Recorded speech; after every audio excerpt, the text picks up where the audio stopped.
최경영의 최강 시사.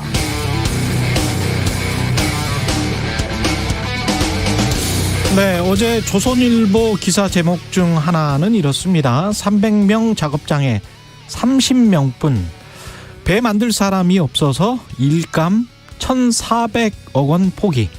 사람 구하기 힘들다. 인력난이 심하다는 소식입니다. 3주 전 SBS도 비슷한 보도가 있었는데요. 한 달 380만 원 준다고 해도 인력난 왜 심한가 봤더니 이런 기사 제목입니다. 지방 3D 업종에는 청년들이 안 오고 코로나 여파로 외국인 노동자 구하기도 힘들다. 그래서 380만 원 준다고 해도 제대로 된 식당 주방장 구하기 힘들다는 보도였습니다. 최근 나온 보도들을 종합해보면 임금은 대기업도 오르고 있습니다. 대우건설 노사가 올해 평균 10% 임금 인상에 합의했고요. 대한항공 일반 조종사 노조도 사측과 평균 10% 임금 인상 합의. 삼성전자 노사도 올해 임금을 평균 9% 올리기로 했습니다. 대형 신문사인 중앙일보도 기본 연봉 6% 인상에 합의했고요. 동아일보도 4.7% 인상하기로 했답니다. 두 회사 모두 최근 10년 내 최대 폭의 임금 인상이라고 하고, 조선일보 기자들도 고물가 고통 속에 사측에 임금 인상을 요구하고 있다고 합니다.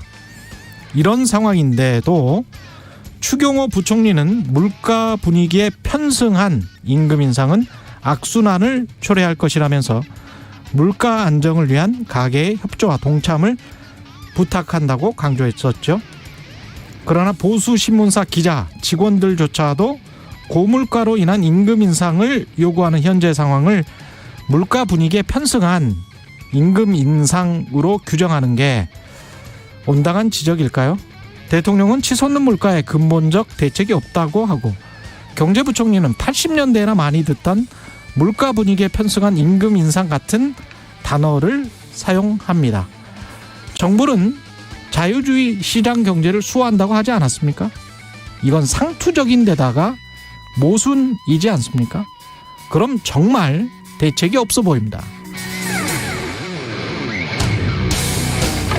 네, 안녕하십니까. 6월 28일 세상에 이익이 되는 방송 최경영의 최강시사 출발합니다. 저는 KBS 최경영 기자고요. 최경영의 최강시사 유튜브에 검색하시면 실시간 방송 보실 수 있습니다. 문자 참여는 짧은 문자 50원, 긴 문자 100원이 드는 샵9730 무료인 콩 어플 또는 유튜브에 의견 보내주시기 바라고요. 오늘 인터뷰 최재형 국민의힘 혁신위원회 위원장 만나보고요. 진성준 더불어민주당 원내 수석 부대표 연결합니다.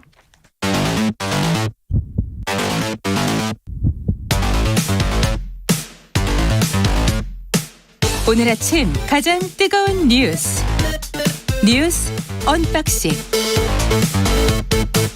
네, 뉴스 언박싱 시작하겠습니다. 민동기 기자, 김민아 시사평론가 나와 있습니다. 안녕하십니까? 안녕하십니까? 3분기에 전기요금 인상이 불가피할 것 같네요. 일단 연료비 조정 단가를 킬로와트 시당 5원 인상하기로 했습니다. 한전 적자가 심각한 데 따른 건데요. 일단 4인 가구 기준으로 7월부터 월 평균 전기요금이 1,500원 이상 오를 것으로 예상이 되고 있는데, 이건 이제 최소치로 잡은 것 같습니다. 특히 여름철에 전력 수요가 몰리지 않습니까? 예. 그러면 이제 누진제 요금 체계에서 부담이 더 가중될 수밖에 없는 그런 상황인데요. 한전이 전기요금을 인상하기로 결정을 하긴 했습니다만, 그동안 누적된 적자를 해소하는데 그게 도움이 되겠느냐? 도움이 되지 않을 것이라는 전망이 벌써부터 나오고 있고요. 왜냐하면 이번 전기요금 상승폭이 연료비 인상분에 크게 미치지 못하기 때문인데, 예. 이 연료비 고공행진이 만약에 연말까지 계속된다면 추가 요금 인상도 다시 검토가 될 가능성이 있기 때문에 이건 조금 상황을 좀 봐야 될 것 같습니다. 그리고 산업통상자원부가 또 7월부터 도시가스 요금도 인상한다고 밝혔거든요. 예. 이래저래 소비자들 입장에서는 지금 한숨만 좀 늘어나고 있는 상황입니다. 그래서 아마도 이제 전기요금이나 가스요금이 이렇게 오르다 보니까 전기나 가스 사용량을 좀 줄여야 된다라는 것도 같이 이제 앞으로 얘기를 뭐 하고 뭐 이럴 것 같은데. 그렇죠. 예. 그렇죠. 그건 이제 불가피한 상황입니다. 예. 그래서 그걸 줄일 수 있는 건 줄이는데, 문제는 이제 취약계층의 경우에는 그렇죠. 어차피 줄일 것도 없어요. 지금 취약계층은. 그러니까 이런 부분에 대해서는 정부가 확실하게 이제 안전망을 마련해 주는 게 중요할 것 같고, 그리고 한전의 이런 재무 상태가 악화된 상황에 대해서는 한전의 자구 노력이나 이런 것들이 더 필요하다라는 지적도 있으니까 그것도 이제 한전이 들어야 되겠는데, 저는 언론 보도를 쭉 보면은 이 지금 전기요금 인상이 불가피해진 상황의 원인에 대해서 모두 말씀드립니다만은 두 개의 세상이 있는 것 같아요. 그래서 한쪽에서는 이전 정부의 이제 탈원전 정책 때문에 이제 LNG 발전 수요나 이런 게 늘어나가지고 이제 전기요금 인상이 불가피해진 측면이 있다. 뭐 이렇게 오늘도 보도를 하고 있고, 다른 한편에서는 이전 정부에서 원전 가동률이 그렇게 크게 떨어지지 않았고 이게 거의 그대로이거나 오히려 소폭 증가한 측면도 있는데 원전 가동률이 떨어져서 이제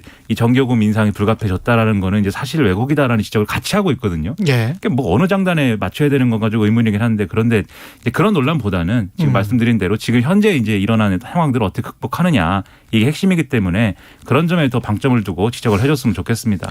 뭐 지난 정부든 역대 정부 똑같이 우리가 경제를 볼 때는 구조적인 요인을 뭐 등한시할 수가 없잖아요. 그렇죠. 그래서 2000년대부터 해서 산업용 전기요금은 꾸준히 올라와서 OECD랑 항상 비교를 하지 않습니까? 그러면 OECD보다 산업용 전기요금이 훨씬 더 쌌다라고 해서 쭉 올라와가지고 지금 한 80%가 넘은 것 같고요. 가정용 전기요금은 OECD와 비교했을 때는 한 절반 정도 아직도 수준인 것 같고, 그래서 지금 그리고 1인당 전기 사용량 같은 경우도 여전히 이제 세계 한 3위 정도 되지 않습니까? 그러면 우리가 과소비를 하고 있는 거는 좀 맞고요. 그렇죠. 지난 정부건 지금 정부건 뭐 그 이전의 정부건 간에 사실은 그렇습니다. 우리가 좀 조금 더 많이 써왔던 건 사실이고, 그게 산업 경쟁력 측면에서 그리고 막 기업들 좀 북돋아주는 측면에서 좀 싸게 했다거나, 우리가 그 발전이 많이 되는 측면들, 그다음에 경제 발전, 경제 성장률, 이게 에너지 사용량과 경제 성장률이 거의 같이 가요, 그래프가. 그래서 이걸 또 역으로 해석하면 경제 성장률이 그나마 그래도 선진국들 중에서는 꾸준히 돼 왔다, 이거를 또 반증을 하는 것이거든요. 그러니까 너무 이게 모든 게 또 정부 탓도 아니고 구조적인 문제가 분명히 있습니다. 그렇죠. 그리고 이제 갑자기 올라버렸잖아요. 그렇죠. 전쟁 때문에 갑자기 올라버린 측면이 있기 때문에 이게 모두가 다 온통 정부 탓이니까 윤석열 정부가 잘못했다, 이렇게 가지고 가는 것도 무슨 노릇이고. 그렇죠. 그렇죠. 지난번 탈원전을 한다고 추진은 했지만 그게 2050년까지였나요? 60년까지였나요? 뭐 이래가지고 사실은 원전 가동률이랄지 이런 것들은 똑같이 갔었거든요. 그렇죠. 예. 그리고 이제 그래서 그런 거를 좀 헛갈리지 말고 너무 정치적으로 이런 것들을 해석하는 거는 좀 무리하다. 맞습니다. 그래서 구조적 예. 측면에 대한 개선이 필요해서 지금 말씀드린 대로 전기도 덜 써야 되겠지만 이번 기회에 이제 전기 공급 체계를 좀 바꾸는 이런 논의도 더 가속화시켜야 된다라는 지적이 나오는 게, 결국 이제 연료비라는 게 결국 이제 유가 문제잖아요. 결국은 유가 문제하고 그다음에 유가랑 가스인데 그다음에 환율. 그렇죠. 그러니까 한전이 그 비싼 지금 에너지 가격을 우리의 싼 원화로 사고 있는 거예요. 그렇죠. 그렇게 생각하면 얼마나 지금 그 적자가 심각한 거죠. 적자가 심각합니다. 네. 적자가 심각할 수밖에 없어요. 이건 뻔합니다. 그렇죠. 예. 그렇기 때문에 그런 이제 의존을 줄일 수 있는 이제 뭐 예를 들면 에너지 공급망도 다변화해야 되겠지만, 또 그렇기 때문에 신재생 에너지 공급이나 이런 것들도 앞으로 늘려가야 된다. 물론 이제 신재생 에너지가 다 답이냐 그건 아니겠지만 보완적으로 늘려가야 된다, 이런 지적이 같이 나오는 게 그래서고요. 그리고 생활 전반에 어쨌든 제가 이번에 전기요금 오른다 이런 걸 생각을 하면은 나는 전기 없이 살 수 있는가 생각할 때 전기 없이는 못 살지 않습니까? 저 같은 사람들은 특히 전기 없이는 살 수가 없습니다. 그래서 전기에 의존하는 삶에 대해서도 한번 생각을 해보게 됐는데, 어쨌든 에너지 공급 체계 논의까지 가면은 대안적인 논의가 되지 않을까, 그런 생각이 들었습니다. 원전 가동률과 관련해서는 주한규 서울대 원자핵공학과 교수는 지난 정부 5년 동안 원전 가동률은 82.7%에서 75%로 낮아졌다, 이런 주장도 분명히 있습니다. 그런데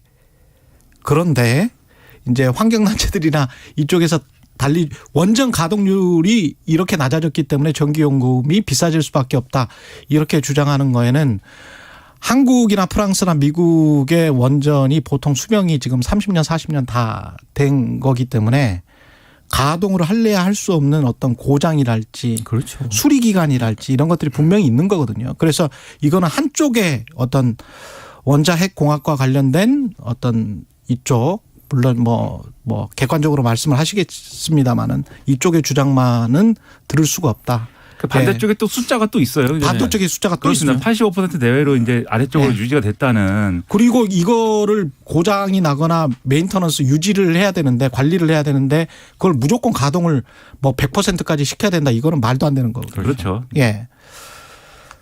똑같은 문제들이 지금 미국, 한국, 프랑스에서 다 벌어지고 있습니다. 원전은 지금 수명이 한 3, 40년 다 돼 있기 때문에. 예. 그렇고요. 그 김창룡 경찰청장 사의 표명을 했습니다. 이게 타임라인을 잠깐 설명을 해드리면요. 네. 김창룡 경찰청장이 지난 주말에 이상민 행정안전부 장관하고 한 100여 분 정도 통화를 했다고 합니다. 그때 경찰 입장을 설득을 했는데 이상민 행안부 장관이 이걸 전혀 수용하지 않았다라고 하고요. 아마 그때 사퇴를 이제 결심을 한 것으로 보입니다. 그리고 원래 이상민 행안부 장관의 기자회견이 화요일이었습니다. 그리고 김창룡 경찰청장의 기자회견이 월요일이었거든요. 근데 갑자기 이상민 행안부 장관의 기자회견이 월요일로 앞당겨집니다. 앞당겨지니까 김창룡 경찰청장이 월요일 어제 오전 8시 지휘부 회의에서 이상민 장관과의 통화 내용을 이제 그 지휘부한테 전화 온 다음에 사의 표명을 하게 되거든요. 이 사의 표명 시점이 이상민 장관이 기자회견하기 2시간 전입니다. 그리고 이상민 행안부 장관이 또 기자 브리핑을 하거든요. 여기서 이제 경찰 통제 방안을 발표를 하게 되고 그러고 나서 1시간쯤 뒤에 김창룡 경찰청장이 서대문구 경찰청 기자실에서 브리핑을 열어서 본인이 이제 사임하는 게 최선이라는 판단을 내렸다라고 공식적으로 이제 사의 표명을 하게 됩니다. 이게 제가 보니까 두 사람 간의 신경전도 적지 않았던 것 같은데요. 아무튼 김창룡 청장은 지난 역사 속에서 우리 사회는 경찰의 중립성과 민주성 강화야말로 국민의 경찰로 나아가는 핵심적인 요인이라는 교훈을 얻었다. 권고하는 이러한 경찰 제도의 근간을 변화시키는 것이다라고 이제 사실상 이제 비판적인 입장을 내놓았고요. 뭐 경찰의 분위기는 상당히 좀 반발하는 그런 분위기긴 한데 한 가지 차이점이 있다면 검찰 같은 경우에는 이게 사의 표명을 하고 사표를 던지고 변호사를 개업할 수 있지 않겠습니까? 예. 근데 경찰 같은 경우에는 그런 변호사를 개업할 수가 없기 때문에 상당히 조직적인 반발로 연결되는 것은 검찰과 조금 차이가 있는 그런 대목입니다. 검찰이 그리고 아무래도 힘이 더 훨씬 센 것 같은 게 뭐 검찰은 이렇게 뭔가 행동을 하면 뭔가 좀 이 막아지거나 변화가 되거나 뭐 그런데 경찰은 그렇게 될 것 같지는 않습니다. 지금 상황이. 예. 그렇죠. 이게 경찰청장이 행안부 장관하고 98분 동안 통화를 했다고 하면은 제가 뭐 친구하고 98분 통화하기도 어려운데 무슨 얘기를 98분 동안 했을까? 연애할 때도 그 정도는 안 합니다. 오고 갔겠죠. 그렇죠. 그 정도면 상당한 예. 수위의 이제 그러한 이제 뭐 얘기들이 오갔을 텐데 어쨌든 그건 소용없는 거죠 결국. 그리고 제가 주목이 되는 거는 국민의힘의 반응이나 대통령실의 반응이나 예를 들면 경찰청장이 어쨌든 아무리 전 정권에서 이제 임명된 사람이라고 할지라도 이렇게 사의를 이 현 정부의 어떤 정책이나 이런 것들에 반대하고 반발해서 사의를 표명하는 거에 대해서는 거기에 대해서는 뭐 나름대로 이제 생각해봐야 될 부분도 있을 거 할 것인데 반응이 이렇습니다. 이 경찰 지원국을 해방 놓고 자기가 민주투사라도 되는 양 자기 정치를 하고 있다. 그리고 권성동 원내대표도 이 정치적 의도가 다분한 이런 행보이다. 그러니까 김창룡 경찰청장이 어떤 경찰 반발의 어떤 정치적인 어떤 맥락을 가지고 현 정부를 어떤 상처를 입히고 있다. 거의 뭐 민주당 편 들어주는 거 아니냐. 이런 반응이에요. 일관적으로. 예. 근데 이게 왜 이렇게까지 반응을 하는가 이런 것들이 저는 상당히 의문인데 오늘 조선일보를 보면은 2개의 언론 보도를 탁 집어서 얘기를 하고 있더라고요. 첫 번째로는 이제 행안부 장관이 경찰청장 후보군들을 면접봤다. 뭐 1대1로 면접을 했다. 뭐 이런 보도 있지 않겠습니까? 예. 그리고 이제 최근에 나온 보도 중에 지난번에 치안정감 인사 때 그때도 최종안이 뭔가 바뀌어갖고 내려온 게 있다라고 하는 내용 그 두 가지 보도의 경우에는 예. 이 인사 아주 내밀한 어떤 인사의 내용까지 알 수 있는 사람이 아니면은 언론에다가 이것을 얘기할 수 없는데 누가 그렇지. 얘기한 거냐? 그렇지. 라는 흐름이나 이런 게 있다는 거예요. 결국 김창룡 경찰청장을 중심으로 해가지고 반발하는 거 아니냐라는 건데 근데 예. 그런 것들은 사실 뭐 증명할 수 있는 것도 아니고 그런 그렇죠. 정황들을 근거로 해서 이 경찰청장이 사의를 표명하는데 그게 정치적 행보다 그냥 이렇게 비난하는 것은 제가 볼 때는 좀 문제가 있는 것 같거든요. 근데 이게 앞으로 경찰의 어떤 처지나 이런 것들을 보여주는 그런 뭐 상징적인 상황이 아니냐. 경찰의 반발이 결국 어떻게 기결될 것인지. 그렇죠. 그리고 오히려 지금 신임 경찰청장에 대해 후보군들에 대해서 지금 인사검증 동의서 받고 쭉 이제 이 신임 경찰청장 인사 국면에 들어간 상황인데 지금 유력하다고 얘기가 나오는 게 당장 이제 경찰청 차장이 유력하지만 지금 새롭게 막 이렇게 치고 올라오는 게 서울경찰청장이에요. 근데 최근에 장애인 단체가 시위하는 거에 대해서 지구 끝까지 쫓아가겠다라고 얘기한 바로 그 분이거든요. 그분이에요. 네. 그러니까 이런 게 코드 맞추기가 쭉 이제 이루어지고 있는 상황으로 좀 느껴지지 않습니까? 그래서 경찰의 반발이나 이런 것들이 일선에서 직장협의회를 중심으로 해서는 쭉 이제 이어질 수 있겠지만 지휘부는 별로 거기에 이제 크게 이제 목소리를 내지 못하는 국면이 앞으로도 예고되고 있어서 정해진 결말로 가지 않을까 이런 생각이 드는 내용입니다. 이거는 어떻게 될지 모르겠습니다. 검찰이랑 비슷한 지금 검찰 수사권 조정안 관련해서도 권한쟁의 심판 청구를 했지 않습니까? 위헌이 아니냐고. 근데 이것도 마찬가지로 정부조직법과 관련이 있고 네. 행안부에 치안사무가 없잖아요. 그래서 정부조직법을 바꾸지 않으면 이렇게 할 수 없다라고 주장하는 측이 또 있기 때문에 어떻게 이것도 위헌까지 어떤 이야기가 나올 수가 있을 것 같아요. 변호사들 얘기를 좀 들어보니까 다 다르더라고요. 다 달라요. 그래서 네. 만약에 정말로 어떤 한동훈 법무부 장관이 이제 이거는 검찰 같은 경우에는 이제 주체가 된 사안인데 경찰이 이 사안에 대해서 어떻게 권한 조정이라든가 헌법재판소에 이게 소를 제기할지는 모르겠습니다만 만약에 그렇게 된다라고 한다면 이게 또 법적인 다툼까지 갈 수도 있거든요. 지금 지난 정부의 검찰하고 좀 거의 비슷한 상황인 것 같은데요. 그렇습니다. 네. 이제 정부조직법에 보면은 장관이 하는 이제 행안부 장관. 그렇죠. 행안부 장관의 업무로 이제 치안사무에 관한 거는 적혀 있지 않긴 한데 치안사무에 관한 것을 관장하기 위해서 경찰청을 둔다라고 이제 돼 있어요. 예. 그러면 그것의 어떤 입법 맥락이나 이런 걸 보면은 행안부 장관이 직접 이제 치안사무를 챙기는 게 아니라 어쨌든 이제 경찰청을 중심으로 해가지고 독립적으로 챙기는 그런 것이라고 볼 수 있는데 근데 이제 이상민 행안부 장관의 반론은 과거에 그러면 이제 경찰의 문제가 생겼을 때 그 문제를 책임지는 형태로 행안부 장관이 그만둔 사례도 있고 한데 그런 것들은 어떻게 해석할 것이냐라는 반론 그리고 이 결국은 치안사무를 관장하는 것에 있어서 외청을 두도록 돼 있다는 것은 행안부에 경찰국을 설치해서 그것을 관장할 수 있도록 하는 거에는 문제가 없다.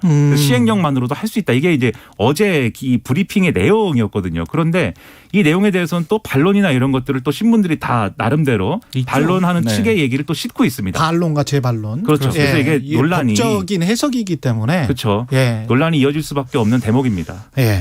법무부도 마찬가지로 이거 한번 권한쟁의 심판 청구를 해서 이거 위헌 아니냐. 검찰 수사권 조정법 이른바 검수완박이라고 불렸던 것이죠. 예. 검찰 수사권 조정법이 위헌인 거 아니냐. 권한쟁의 심판 청구를 했습니다. 그러니까 권한쟁의 청구 심판이라는 거는 어떤 일에 대해서 어떤 사무에 대해서 이제 이 어느 기관이 하는 거냐를 명확하게 이제 판단해 달라라는 건데 지금 법무부가 낸 거는 지금의 이제 국회가 이 의결한 검찰 수사권 축소 법안에 대해서 그건 국회가 이제 할 수 있는 어떤 범위를 넘어선 것이다라는 취지로 지금 이제 이 청구를 낸 것이죠. 그리고 여기에 대해서 가처분 신청을 같이 낸 것인데 한동훈 법무부 장관이 직접 얘기를 했습니다.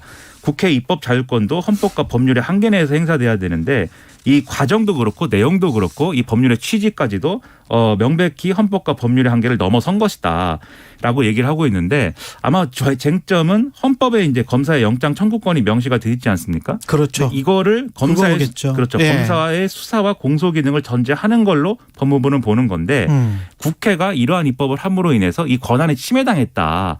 라고 하는 주장을 하는 거여서 결국은 이제 영장 청구권이 수사권을 전제하는 거냐. 그렇죠. 이게 쟁점이 될 건데 예. 이것도 법조계 해석이 양쪽으로 나뉩니다. 그렇죠. 그래서 이것도 그래서 상당히 관심이 집중되는 이런 결과가 나오느냐 지켜봐야 되는 거죠. 결국은 국회의원 선거 총선 전까지 한 두 가지 몇 가지들이 계속 헌재 또는 법원 이쪽에서 왔다 갔다 할 것 같아요. 그렇죠. 예. 그렇죠. 상황 자체가. 네. 예. 그래서 이거는 긴 안목으로 법적인 판단을 기다려 봐야 될 것 같고요. 어제 국민의힘 혁신위가 출범을 했고 그리고 동시에 장제훈 의원이 주최하는 포럼이 열렸는데 의원이 한 60명이 참석을 했군요. 이상한 풍경이 펼쳐지고 국민의힘? 있습니다. 예. 일단 국민의힘이 혁신위원회가 위원장이 최재형 국민의힘 의원이잖아요. 그렇죠. 이따 인터뷰합니다. 네, 어제 첫 회의를 열고 출범을 했습니다. 그런데 이제 그때 최 위원장이 했던 얘기가 변화하지 않으면 2년 후에 총선 승리를 담보할 수 없다. 상당히 중요한 어떤 메시지를 던졌는데 의원들의 관심은 혁신위원회 출범보다는 이른바 윤핵관 중에 윤핵관이라고 불리우는 장제훈 의원이 대표인 이른바 미래혁신 포럼에 더 이제 관심이 많았던 것 같아요. 국민의힘 전체 의원이 115명인데 무려 58명이 이 포럼에 참석을 했다라고 하거든요.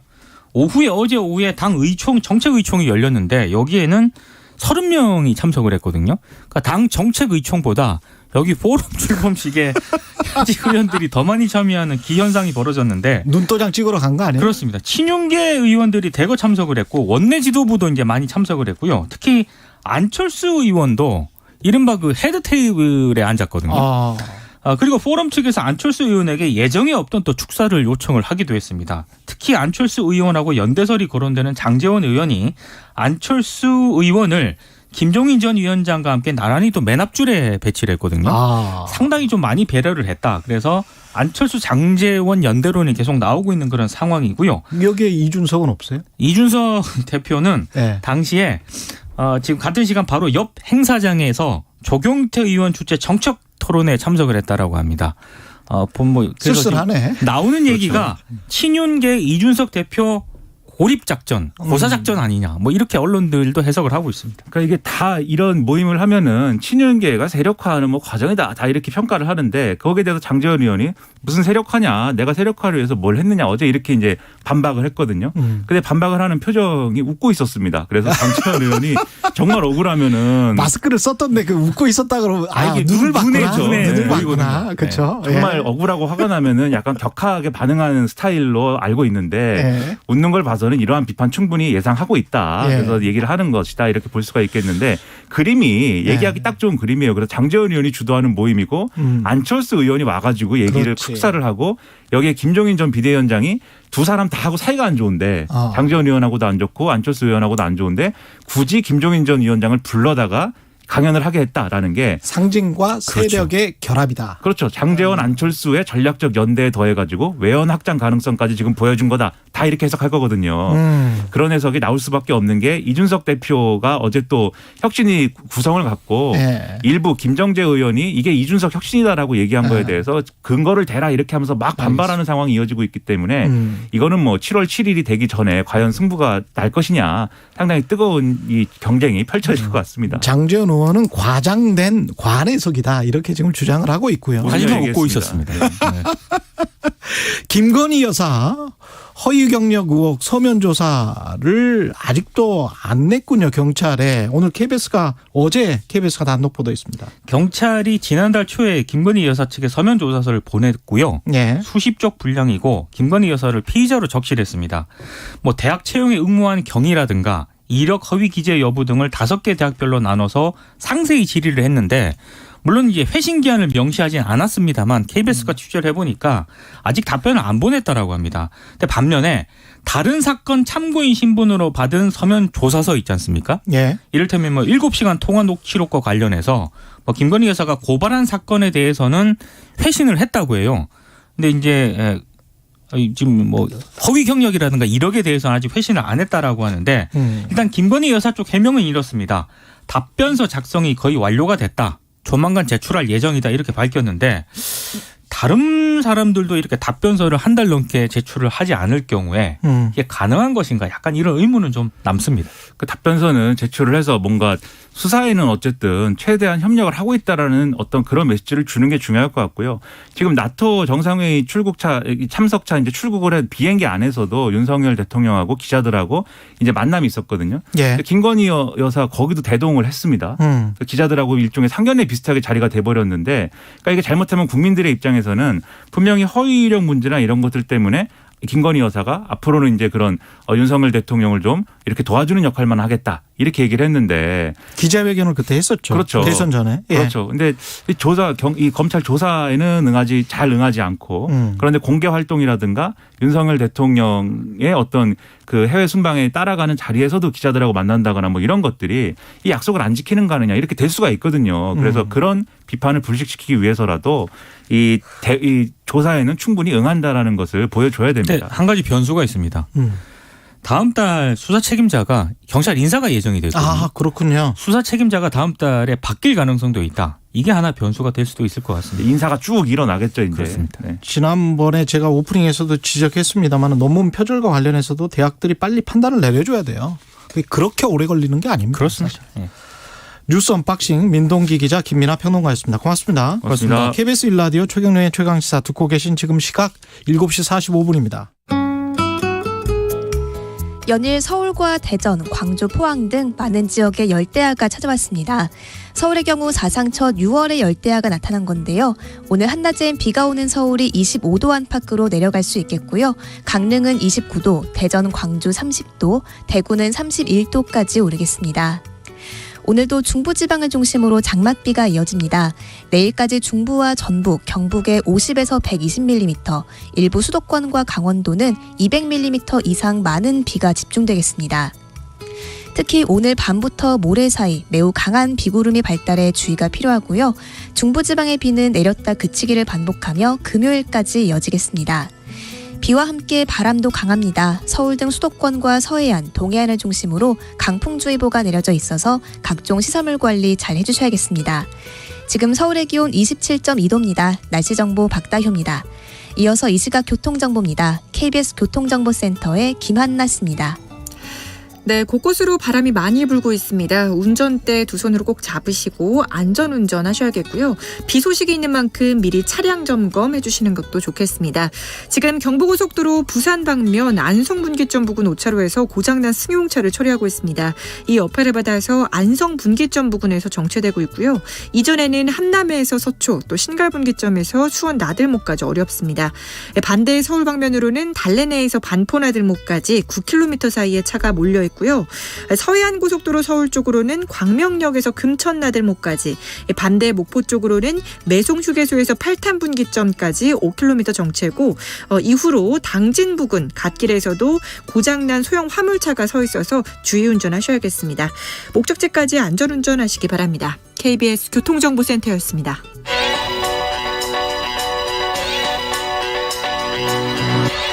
최강 시사 이상민의 눈. 네, 이상민의 눈 나라살림연구소 이상민 수석연구위원 나오셨습니다. 안녕하세요. 예, 안녕하세요. 예, 윤석열 정부의 경제정책 방향이 조금씩 윤곽이 드러나고 있고 예. 언론도 관련해서 이렇게 쓰고 있는데 우리가 친시장 정부 뭐 이런 이야기 많이 하잖아요. 예, 그렇죠. 이 오늘은 이제 단어와 관련해서 지금 말씀을 하실 것 같은데. 예. 예. 이게 친시장이라는 이 단어는 맞는 겁니까? 이게 윤석열 대통령도 스스로 이야기를 그렇죠. 하긴 했고, 예. 그다음에 이제 언론도 그렇게 묘사를 하고 있는데, 예, 맞습니다. 예, 그 스스로 본인은 친시장 정부다라고 말을 하고 있는데요. 근데 저는 굉장히 주의 깊게 봐야 될 것이 친시장과 친기업은 다른 용어다라는 사실을 좀 정확하게 짚어야 될 것 같아요. 맞습니다. 그러니까 이게 무슨 네. 말이냐면은 시장 하면은 시장을 구성하고 있는 이 요소는 굉장히 많잖아요. 시장을 구성하고 있는 요소는 기업도 있지만 노동자도 있고 정부도 있고 소비자도 있고 굉장히 다양한 요소가 어우러져서 시장을 구성하고 있어요. 그 부동산 시장만 해도 매수자, 매도자의 입장이 정반대죠. 예, 맞습니다. 예. 그렇기 때문에 이 시장에 있는 많은 구성 요소 중에서 내가 노동자를 대표한다라고 하는 분들이 나는 친시장 정책이다라고 말하지는 않거든요. 그렇죠. 마찬가지로 나는 기업의 이익을 대표한다라고 네. 말하면은 친시장이라고 말하면 안 되는 겁니다. 그러니까 친대기업, 친중소기업, 친노동 정책은 있을 수 있는데, 맞습니다. 예, 친시장 정책이라는 거는 사실은 저도 이게 그 관련해서 그 참 안타까운데요. 예. 외국 언론들 중에서 한번 지금 찾아보십시오. 그런 용어가 있는지. 마케티즘이라고 해야 되거든요. 시장주의라고 예, 맞습니다. 하면. 예, 예. 프로 마케티즘이라는 영어 단어는 없습니다. 그리고 그런 단어를 쓰는 언론사도 없고요. 그렇죠. 그런 언론 보도도 없습니다. 그렇죠. 이건 사실은 한국에만 있는 거예요. 그래서 친시장이라고 한다면은 어떤 시장의 핵심은 이 가격인 거고요. 그리고 그 핵심은 경쟁이잖아요. 그런데 문제는 기업 같은 경우는 시장의 가장 중요한 단어는 경쟁인데 예. 기업의 속성은 경쟁을 회피하려고 하는 것이 기업의 속성이에요. 그렇죠. 왜냐면은 어떤 이 시장에서 우월적 지위를 자기가 획득 설득하고 그리고 자기 계열사라면은 약간 좀 이 부가치를 창출하지 않는 계열사라 하더라도 시장에서 계속 기업으로서 살아남게 만드는 것이 기업의 원리인 거고. 그게 반시장적이죠. 그렇죠. 그거는. 시장의 원리는 조금 부가치를 창출하지 못하는 기업은 끊임없이 퇴출되는 거고. 시장은 경쟁이기 때문에. 맞습니다. 기업의 원리는 아무리 부가치를 창출하지 못해도 일단 살아남자라는 것이 기업의 원리이기 때문에 기업의 원리와 시장의 원리는 독점주의적인 것이고. 예. 그렇죠. 그렇기 때문에 우리가 사실 이 시장주의 천국은 미국이잖아요. 그렇죠. 그러니까 미국 같은 경우는 굉장히 친시장주의적인 정책이 많기 때문에 그렇죠. 그래서 가장 중요시하는 것은 친시장주의라는 게 경쟁을 경쟁입니다. 촉진하는. 맞습니다. 그래서 가장 미국이 혐오하는 것은 경쟁을 위협하는 그런 것을 가장 혐오하는 거고요.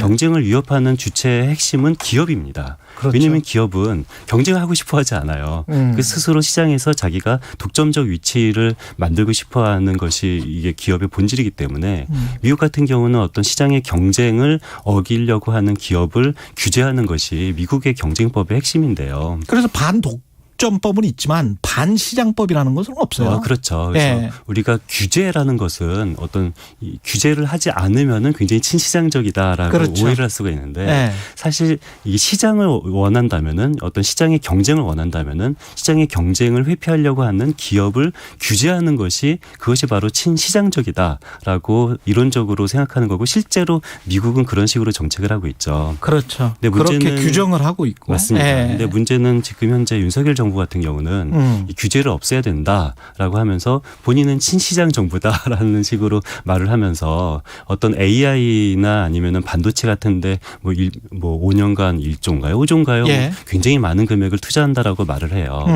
근데 저는 뭐 AI와 반도체에 투자하면 안 된다라고 말하고 싶은 것은 아니고요. 그렇죠. 그런데 이 윤석열 정부 같은 경우는 뭐 다른 규제, 뭐 노동자나 아니면은 이런 것들은 좀 없앤다고 하면서 임금은 좀 억제해달라. 그렇죠.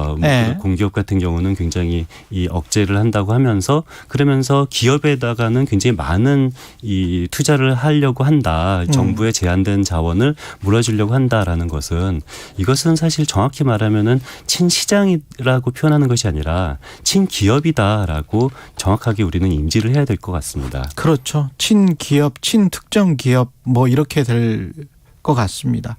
사실 뭐 포이즌필 같은 경우도 뭐 시장주의자라면 이게 뭐 어떻게 생각하세요? 그렇죠. 굉장히 중요한 지적인데요. 그러니까 포이즌필이라는 것이 경영권을 방어하는 조치잖아요. 그러니까 포이즌, 독약을 탄다라는 식인데 이 기업의 가치를 오히려 하락을 시킨다라는 거예요. 왜냐하면 어떤 지금 현재 경영자의 경영권을 보호한다라는 건데요. 그런데 시장주의자라면요. M&A가 활발하게 하도록 미국 해줘야죠. 같은 경우는 어떤 경영권 자체도 시장에서 거래가 활발하게 돼야 되는 겁니다. 그렇죠. 이것을 어떤 특정 보호한다라는 것은 이것은 반시장적인 거고요. 그래서 M&A가 활발하게 되는 것이 이 자유주의자, 시장주의자들이라면은 반드시 생각을 해야 되는 건데 그럼에도 불구하고 일부 그러니까 어떤 기업이라든지 경영권 같은 경우는 보호를 하면서 이것이 우리는 친시장이다라고 말하는 것은 이건 오류인 거고요. 저는 이것은 친기업적이다라고 정확하게 말을 해야 될 것 같고요. 그 세금과 관련해서도 가령 종부세랄지 재산세랄지 이런 것들은 어떻게 보십니까? 이게 시장입니까? 이 부분도 친시장입니까? 굉장히 중요한 부분인데요. 그 친시장의 핵심은 가격이잖아요. 그렇죠. 가격이라는 것은 이것이 가장 중요한 그 원칙입니다. 그런데 이번 정부 같은 경우는 재산세와 이 종부세 부과되는 그 기준, 그것을 공정시장 가격을 조금 더 인위적으로 세게 적용한다라고 말을 하는데 이게 무슨 소리냐면은 공정시장 가격이라는 것은 시장에서 자유롭게 형성된 가격을 정부가 인정하지 않겠다는 거거든요. 그러니까 만약에 시장에서 형성된 가격이 20억이면은 20억에 대해서 세금을 내야 되는 거고요. 이게 30억이면은 30억에 대해서 세금을 내야 되는 건데 시장 경제라면 그렇죠. 그런데 공정시장 가격이라는 것은 시장 가격은 20억이지만 나는 이거를 그냥 15억이라고 할 거야. 나는 시장 가격은 30억이지만 나는 이것을 20억이라고 할 거야라고 해서 시장에서 자유스럽게 형성된 가격을 정부가 인정하지 않는다라는 거예요. 이것은 어떤 시장의 가격을 무시한다라는 것은 이거는 시장주의 근본에 굉장히 크게 위배된다라고 우리는 말할 수가 있는 거죠. 청취자분들이 그 워낙 생소하실 수 있는데 이상민 연구위원만 이런 이야기를 하는 게 아니고 사단법인 국가미래연구원이라고 김광두 교수가 맞습니다. 김광두 교수가 하는 곳인데 이런 것들도 친시장과 친기업 정책을 좀 구분해라 이렇게 이야기하지 않습니까? 이거는 뭐 제 생각은 아니고요. 예, 굉장히 그렇죠. 이론적으로 명확한 거고요. 이 시장을 구성하고 있는 굉장히 다양한 요소 중에 하나가 기업이다라는 거고요. 기업의 그 원리와 시장의 원리는 같은 부분도 있지만 다른 부분도 굉장히 많다라는 거고, 시장의 원리는 경쟁, 기업의 원리는 이 경쟁을 배제하고 나는 시장의 지배자가 되겠다라는 거기 때문에요. 기업의 원리와 시장의 원리는 정반대인 것이 사실 더 일반적인 현상입니다. 우리 언론도 좀 많이 좀 구분을 해서 좀 썼으면 좋을 것 같습니다. 이 어휘론이라고 따로 학문이 있거든요. 좀 참고를 해보시고요. 나라살림연구소 이상민 수석 연구위원이었습니다. 고맙습니다. 예, 감사합니다. 2022년 6월 정부가 저소득층 한시 긴급생활지원금을 지급합니다. 6월 24일부터 지급하는 이번 지원금은 기초생활수급자, 법정 차상위 계층 및 아동 양육비 지원 한부모 가족 등 약 227만 가구를 대상으로 합니다. 지원금은 별도 신청 없이 상부령 카드 또는 카드형 지역화폐 형태로 지급되며 읍면동 행정복지센터에서 방문 수령할 수 있습니다. 자세한 사항은 거주하는 지역의 시군구청 또는 읍면동 행정복지센터에 문의하세요. 이 캠페인은 보건복지부와 함께합니다. 우리 다시 함께라는 문구인데요. 2002년 때처럼 전 국민이 다 같이 손에 손잡고 대한민국을 응원을 하자, 그런 뜻으로 컨셉션을 준비를 했어요. 2022 KBS 연중기획 기억을 기록하다. 붉은 악마 서울 지부장을 맡고 있는 조호태라고 합니다. 거리두기가 좀 완화가 돼갖고 관중들이 경기를 볼 수 있었던 건 이란전이 한 3년 만에 처음이었거든요. 그때 이제 저희 카드 섹션 문구가 보고 싶었습니다. 관중들은 선수들을 경기장에서 보고 싶었고, 선수들은 관중들을 보고 싶었고, 그 문구를 딱 보니까 꽉 찬 관중들도 있고 하니까 다른 때에 비해서 더 감동이 많이 있었던 경기 같아요. K리그에서 선수들이 잘 뛰고 K리그가 발전을 해야지 제2, 제3, 제4의 손흥민도 나오고 차범근도 나오고 그럴 거거든요. K리그에 관심을 가져주신다면은 우리나라가 이제 월드컵 가서 더 좋은 성적을 내지 않을까.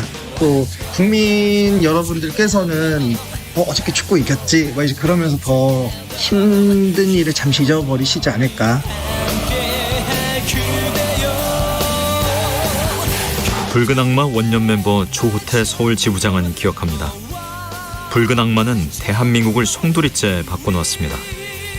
백의 민족의 역사를 새로 쓴 붉은 물결. 전 세계가 주목할 만큼 뜨겁고 열정적인 응원 문화. 월드컵도 K리그도 우리 다시 함께. 붉은 악마는 전 국민이 응원하고 전 국민을 응원합니다. 당신과 대한민국의 기억 KBS가 기록합니다.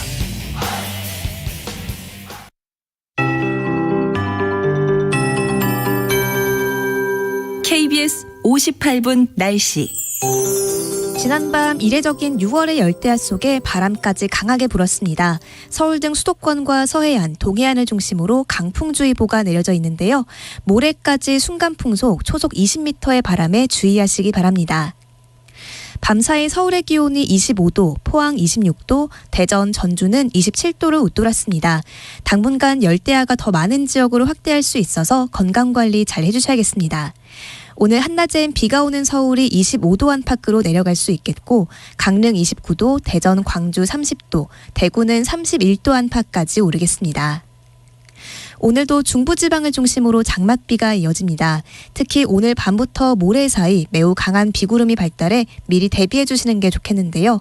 중부지방과 전북, 경북을 중심으로 시간당 30에서 50mm의 세찬 비가 쏟아지는 곳이 있겠습니다.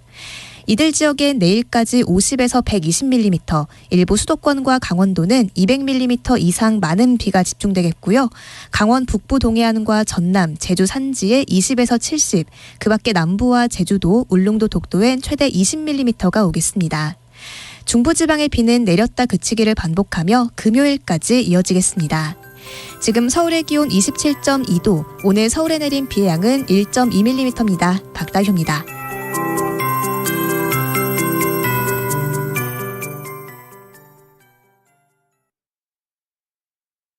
정성을 다하는 국민의 방송 KBS가 8시를 알려드립니다. AM 711kHz, FM 97.3MHz, KBS 1라디오입니다. HLKA.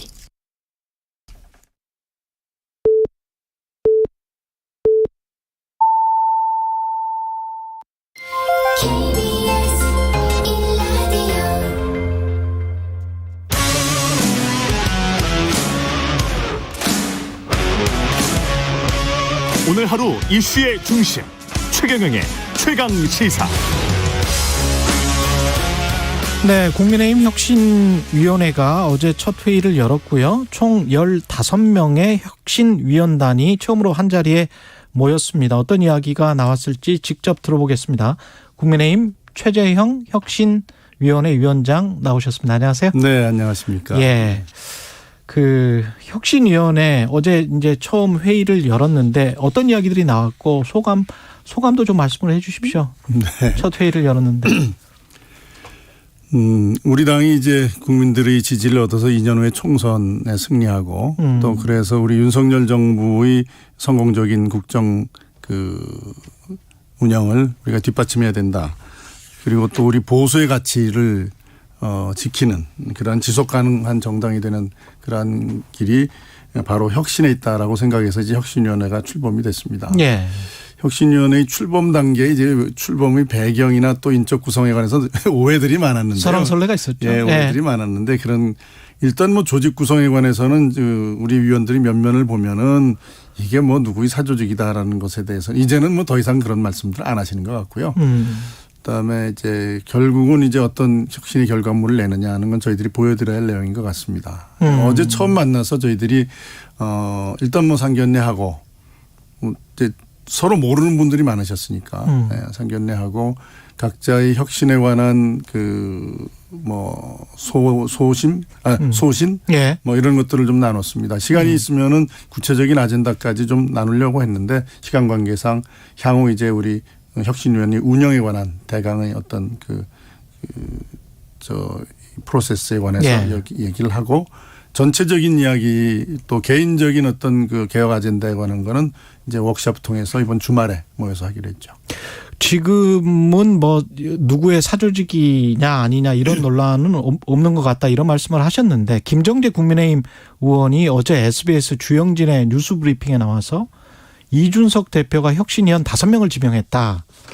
그러면서 이제 다시 사조직론을 꺼내 들었단 말이죠. 네네. 예. 어제 바로 이제 김정재 의원이 저한테 전화를 했어요. 네. 그래서 통화를 하면서 본인이 뭔가 잘못된 인포메이션을 가지고서 그렇게 얘기했다. 미안하다. 그래요? 그렇게 얘기를 하셨고요. 인적 구성을 보시면 아시겠지만 이준석 대표가 지명한 사람은 저 하나밖에 없습니다. 위원장 1명? 네, 그렇죠. 나머지 또 7분의 최고위원을 각자 지명하셨고 그다음에 또 비슷한 수의 7명은 제가 추천을 했습니다.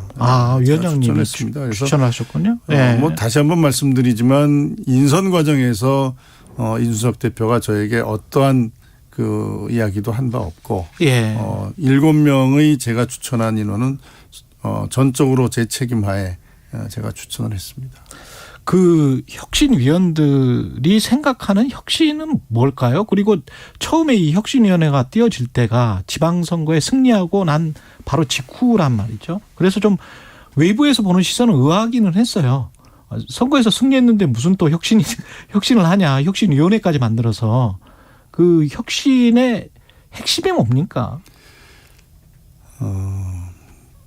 선거에 저희들이 이제 이기고 나서 예. 혁신을 한다는 게 좀 이례적이긴 하죠. 그렇죠. 보통 혁신위원회가 이제 출발할 때는 당이 망가졌을 때. 그렇죠. 그렇죠. 선거에서 뭐 패해서 이게 뭔가 새로운 방향을 모색해야 된다는 그런 절박한 상황이 있을 때 대개 혁신위가 출범을 했는데 이번 상황은 조금 다른 게 저희들이 선거에서 승리는 했지만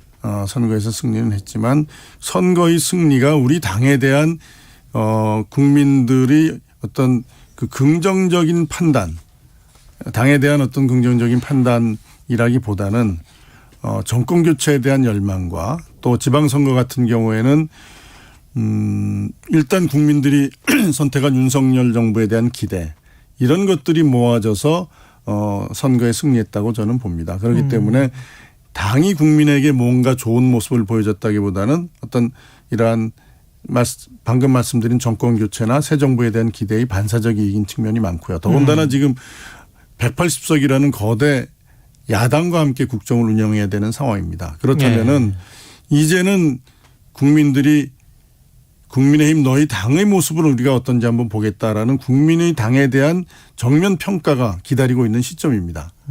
그렇기 때문에 당의 현재의 모습 그대로 국민들에게 다가가서는 우리가 과연 우리 당의 미래가 있느냐라는 어떤 절박함 때문에 우리가 뭔가 국민들이 눈높이에 맞는 당의 변화와 혁신이 필요하다라는 그런 생각으로 혁신위에 출범했다고 저는 보고요.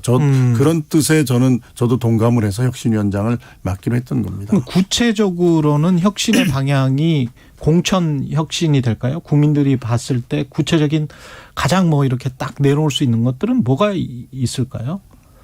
우선 그 공천 문제에 관해서는 아무래도 이제 2년 후 총선에 대해서 뭐 국민들도 관심이 있으시고 또 이제 해당되는 뭐 여러 분들도 관심이 많으실 겁니다. 그런데 공천이라는 거는 제가 제 정당에 처음 들어와서 지방선거 치르면서 이제 공천관리위원회에 관여를 했었는데요. 국회의원 공천도 중요하지만 사실 우리 당의 어떤 이 저변 확대를 위해서는 지방의회, 지방선거에 대한 공천도 굉장히 중요합니다. 풀뿌리부터. 그렇죠. 그런 것도 포함해서 이제 논의를 할 것이고요. 공천 외에도 우리 당의 조직을 정비하고 지속 가능한 정당, 미래 새로운 현재 변화하는 사회의 어떤 요구들을 수용할 수 있는 그리고 미래에 대비하는 그런 정당의 혁신 그것도 뭐 공천과 어떻게 보면은 뭐 전혀 덜 중요하지 않은 그런 혁신 과제라고 저는 보고 있습니다. 근데 민주당도 보면은 뭐 사선, 뭐 동일 지역구 금지 뭐 이런 거 뭐 말은 나왔었는데 뭐 제대로 실행되는 거는 아직 없고 기득권들이 분명히 반발이 있을 것 같단 말이죠. 그 기득권이라는 거는 결국 힘센 국회의원들, 중진 국회의원들일 텐데 혁신위가 그걸 넘어설 수 있을까요? 뭐 몇 선 이상 그 동일 지역구 출마 금지 이런 것에 대해서 저희들이 어떤 생각을 가지고 출범하는 것은 아니기 때문에 앞으로 논의를 해봐야 되겠습니다. 논의를 해봐야 되는 것이고 일단 일반적인 말씀을 드린다면 국민들이 공감할 수 있는 어떤 공천의 룰, 그다음에 또 많은 사람들이 들어와서 공정한 경쟁을 할 수 있는 어떤 예측 가능한 시스템 이런 것들이 마련됐으면 좋겠다라는 생각은 가지고 있고요. 구체적으로 어떤 범위에서 얼마나 이 공천에 관한 규정을 정비할 것인지는 위원님들과 함께 논의해보고 또 국민들의 의견을 수렴해 가면서 저희들이 결정할 예정입니다. 확실히 핵심 의제는 뭐 지방이든 국회의원이든 공천과 관련된 거겠군요. 지금 말씀하시는 거 들어보니까. 저는 뭐 혁신이. 여러 가지 혁신의 아젠다 중에 하나라고 보고 있습니다. 그래서 공천 개혁만을 위해서 혁신위를 열었다라는 것은 저는 조금 시각을 좀 달리하고 있습니다. 또 다른 거 그러면 구체적으로 좀 소개를 해 주시겠습니까? 그러니까 당의 어떤 조직일 정비가 필요하고요. 우리 당의 정책적인 기능도 지금 많이 약화돼 있어서 그것도 좀 강화해야 될 필요가 있고. 당원 중심으로 당원들이 좀 당에 대한 좀 더 적극적인 자세를 가지고서 참여하고 훈련하고 정의화하는 것도 필요합니다. 지금 사실 우리 당원들이 많이 늘었지만 어떻게 보면은 특정 인물을 지지하기 위한 그런 저 과정에서 드러난 당원들이 상당수 있습니다. 이런 당원들을 보다 정의화하고 당원으로서의 어떤 가치 중심의 정당으로서의 당원의 정체성 이런 것도 우리가 좀 강화한다면 우리 당이 지속 가능한 어떤 정당으로서의 어떤 튼튼한 실체를 갖출 수 있다고 저는 기대하고 있습니다. 혹시 최근에 가입한 대선 전에도 그렇고 2030들이 많이 가입을 했고 이대남 이른바 이제 가입을 많이 했고 그런 사람들 그 지지당원들과 지금 현존 쭉 있어 왔던 국민의힘 지지당원들과 어떤 가치관이나 이런 것들이 좀 다릅니까? 혹시? 큰 틀에서는 뭐 큰 차이는 없다고 저는 생각합니다. 그래요? 네. 다만 이제 젊은이들은 기성세대와는 달리 공정이라는 가치에 대해서 굉장히 민감합니다. 그래서 어떤 우리 당내 시스템이나 어떤 여러 가지 당 운영에 있어서의 공정 그리고 당내 활동에 있어서의 어떤 공정과 예측 가능성에 대해서 굉장히 민감하기 때문에 정도의 차이는 좀 있을 거라고 생각합니다만은 보수 정당으로서의 가치에 대해서는 뭐 크게 차이는 없지 않을까 생각하고 있습니다. 아니 왜 이 질문을 드렸냐면 이준석 대표의 거취 문제, 그다음에 2030의 지지, 그다음 뭐 여러 가지가 중앙윤리위원회, 그다음에 혁신이 이게 다 연결돼 있는 거 아닌가? 어떻게 보세요? 정치적으로 제가 너무 보는 걸까요? 저는 이제 혁신위를 운영을 하면서 그런 당내 여러 가지 정치적인 역학관계 뭐 이런 것들이 뭐 언론에 많이 보도가 됩니다만은 거기에 이제 매몰되다 보면 혁신의 중심을 잃기 쉽습니다. 그래서 저는 그러한 당내의 어떤 역학관계나 이런 갈등 관계로부터는 좀 거리를 두고 우리가 혁신의 아젠다에 집중할 생각이고요.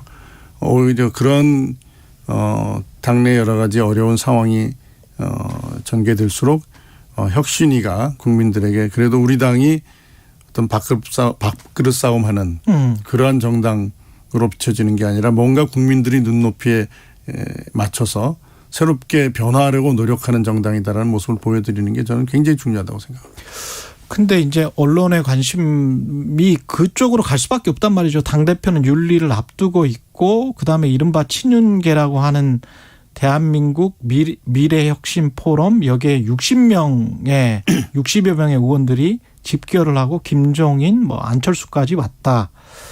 이게 의원총회 같았다. 뭐 이런 이야기가 나오고 그러면서 이준석 당대표가 소외되는 것, 이준석 대 친윤계 뭐 어떻게 보세요? 당내에서 혁신위원장으로서는. 예. 뭐 당내 뭐 가까운 사람들끼리 모이는 것들은 자연스럽다고 생각합니다만 어제 포럼은 저도 가서 끝까지 김종인 그 대표의 말씀을 들었습니다. 그래서 그렇군요. 어제 모인 사람들이 전부 다 김종인 소위 말하는 어떤 정치적인 어떤 그룹 그러니까 어제 모인 분들을 정치적인 어떤 그룹핑을 하는 것은 저는 뭐 좀 너무 나간다라고 저는 생각을 그래요? 하고 있고요. 예. 김종인 대표의 어떤 우리나라의 정치에 대한 어떤 희안이나 탁견 이런 것들을 좀 들으려는 그러한 의원들도 많이 왔었다고 저는 혹시 봅니다. 김종인 전 비대위원장이 뭐라고 이야기를 했습니까? 혁신위에 관해서? 혁신위가 어떻게 나왔을까요? 혁신위에 관해서 직접적인 말씀은 안 하셨고요. 그래요. 예. 우리나라가 이제 굉장히 어려운 상황이다라는 말씀을 하시고. 어려운 상황이다. 네.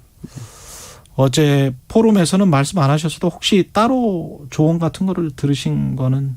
혁신이 출범하면서 이제 김종인 대표가 그래도 우리 당이 어려울 때 우리 당의 비대위원장 맡으셔서 많은 역할을 하셨고 또 정치적인 어떤 식견이나 이런 것들에 관해서 저희가 이제 좀 배워야 될 게 많기 때문에 가서 혁신위를 맡았다라고 말씀드리면서 이제 조언을 구한 적은 있죠. 혹시 차기 지도부가 세워지면 혁신위가 공천에 관련돼서 어떤 개혁안을 내놓는다고 하더라도 차기 지도부가 안 받아들이면 흐지부지 될 수도 있는 거 아니냐 이런 지적도 있던데 어떻게 보십니까? 물론 이제 차기 지도부가 공천권을 아무래도 행사하게 되겠죠. 예. 그런데 이제 지금 저희들이 공천의 어떤 룰을 만든다라고 하는 거는 뭐 차기 지도부의 어떤 권한을 뭐 우리가 미리 침해한다. 저는 그렇게 전혀 보지 않습니다. 오히려 총선이 임박한 시점보다는 좀 거리를 두고 공천의 어떤 규칙을 정비할 필요가 있다면 오히려 미리 하는 것이 좋지 않느냐. 총선이 갖고 와줄수록 이제 우리가 어떤 공천 규정에 관해서 좀 정비를 할 때 이게 뭐 누구한테 유리하냐 불리하냐 이런 굉장히 민감한 반응이 나올 수 있습니다. 그래서 만일에 저희들이 합리적이고 또 예측 가능한 공천이 가능하도록 공천 규정을 정비해 놓는다면 차기 당대표도 그걸 이용하시면 되는 거고요. 오히려 저는 이제 그런 걱정을 하시는 분들한테 이렇게 좀 여쭤보고 싶습니다. 차기 지도부가 누가 될지 모르지만 차기 지도 우리가 이제 합리적으로 뭐 예측 가능한 그런 공천 규정이 만들어진다는 전제하에서 그런 공천 규정이 아무리 합리적이어도 그거 무시하고 마음대로 할 거라고 예상하시냐? 그렇진 않을 거거든요. 예. 그런 생각은 아니실 거고 또 그런 의견을 가지신 분들이 야 내가 이제 다음에 내가 차기 지도부가 될 텐데 너 거리는 규정 만들지 마라 이런 생각은 아니실. 저는 그렇게 저는 그런 거는 아니라고 보고요. 다만 이제 이 공천 룰이 지금 어떻게 보면은 공천에 관한 혁신의 어떤 역할이 당내 어떤 갈등의 불씨가 될 수 있지 않냐는 걱정 때문에 그러시는 건데 제가 생각하고 있는 바는 누가 봐도 합리적으로 받아들여질 수 있는 그러한 정도의 공천 규정에 관한 정비 정도를 생각하고 있는 것이라고 봐주시면 되겠습니다. 시간이 다 돼가는데 한 가지만 더 여쭤볼게요. 전직 감사원장이셨기 때문에 서해 공무원 피살 사건 관련해서 국방부 해경 감사에 착수하긴 했는데 진실 규명이 되겠습니까? 어떻게 보세요?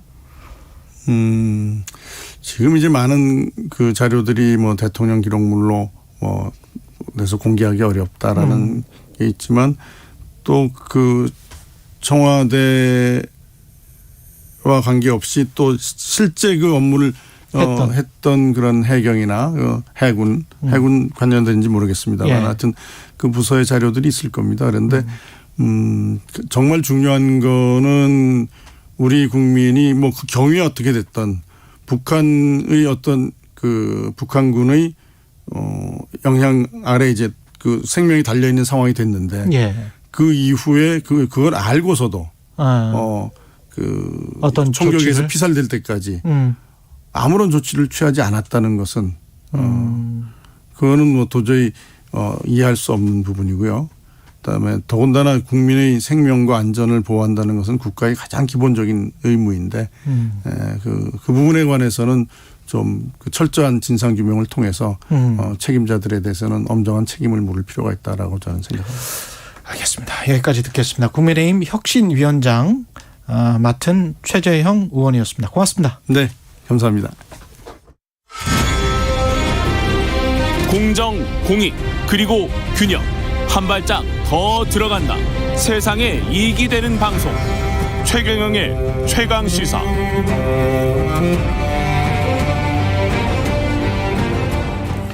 네, 21대 국회 후반기 원구성 협상 장기 표류 중이고요. 민주당이 법사위원장 양보하면서 내놓은 안이 있는데 국민의힘이 수용하지 않았습니다.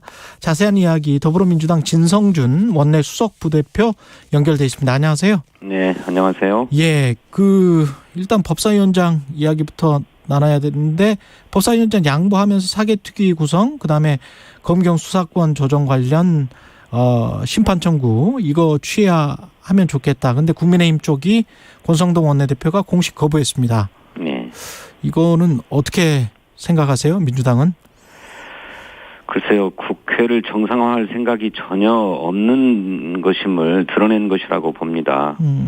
원구성을 계기로 국회를 정상화하고 또 여야 간의 신뢰관계를 회복하자는 제안입니다. 그래서 약속대로 법사위원장을 넘길 테니까 국민의힘도 지난 원내대표 간 검찰개혁 합의를 지키라 이렇게 상식적인 요구를 한 것인데 그것을 거부하면서 국회의장단과 법사위원장을 동시에 선출하자라고는 엉뚱한 대답을 내놓았어요.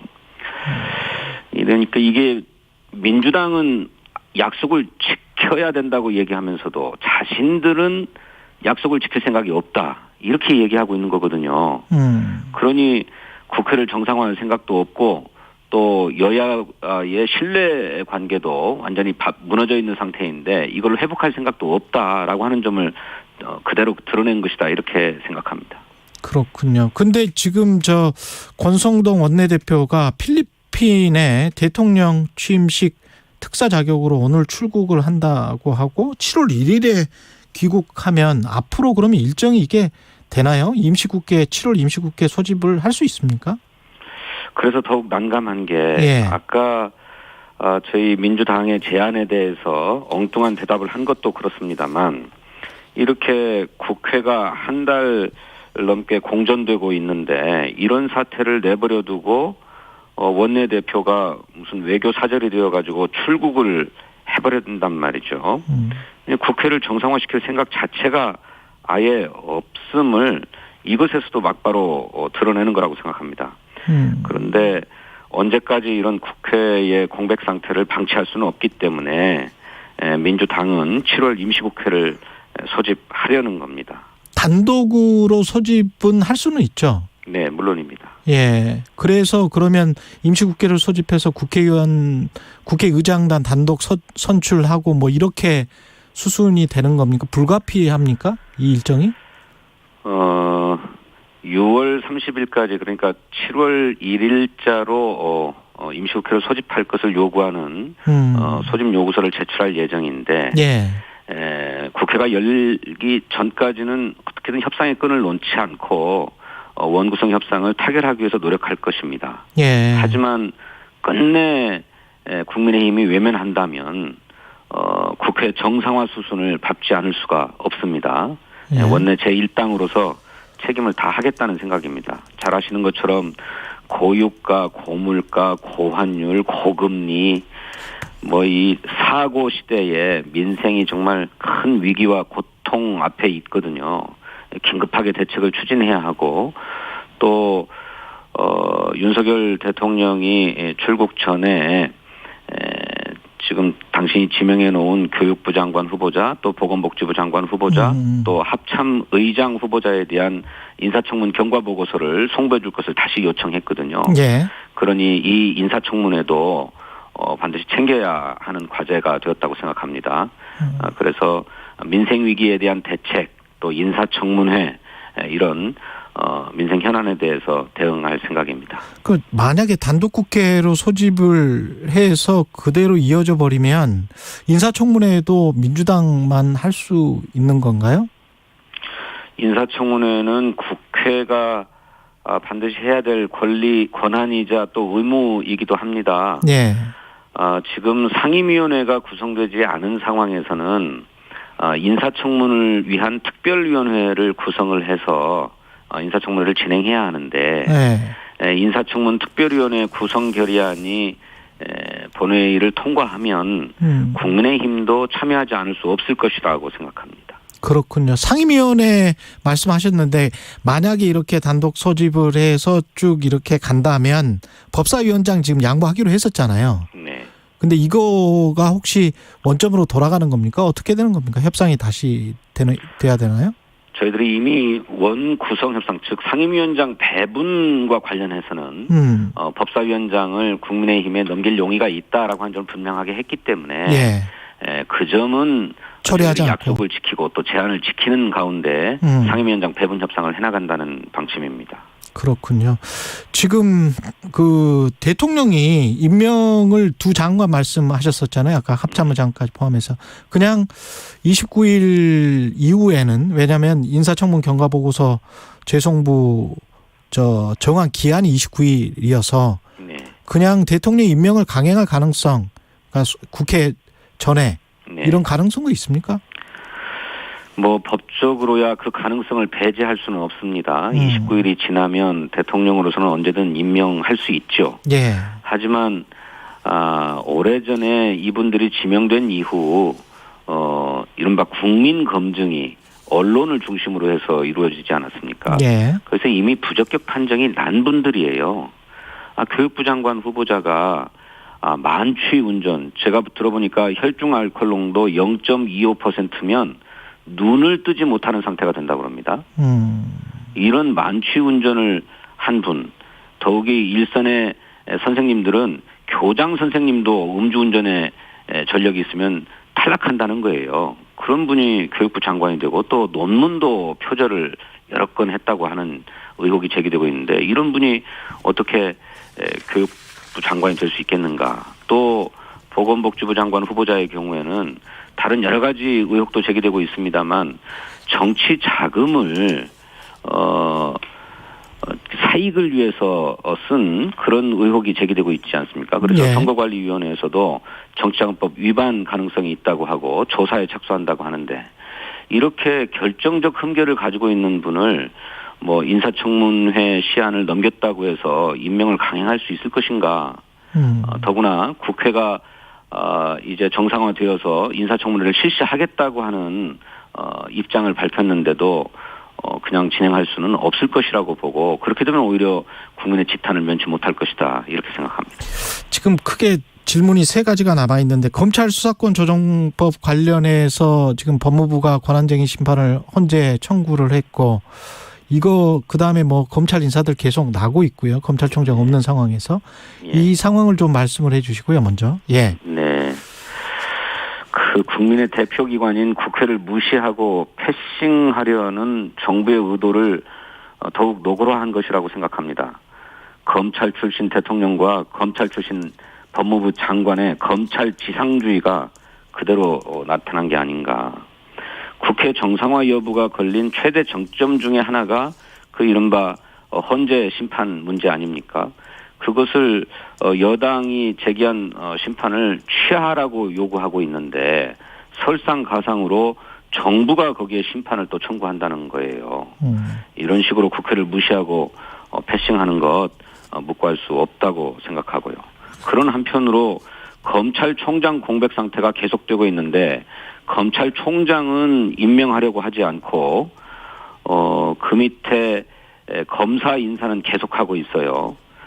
이것 역시나 검사 인사를 할 때는 검찰총장의 의견을 듣도록 법에 규정되어 있는데 마땅히 검찰총장 인사부터 해야 되는 것이 순서임에도 불구하고 그렇게 하지 않고 그 아래 검사 인사부터 하는 것은 검찰을 그야말로 대통령과 법무부 장관의 손 안에 다 넣고 수사를 주무르려고 하는 게 아닌가.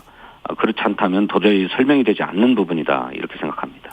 반대로 이 경찰과 관련해서는 지금 경찰을 행안부 내 경찰국 그래서 지휘할 수 있는 지휘규칙 이게 그 어떻게 보십니까? 이거는 위헌이라고 보십니까? 정부조직법을 바꿔야 한다 하는 사안이라고 보세요? 민주당은? 예, 아시다시피 수사기관의 어떤 독립성과 중립성을 계속 보장하고 또 이를 점점 제고시켜온 것이 지난 민주화의 역사입니다.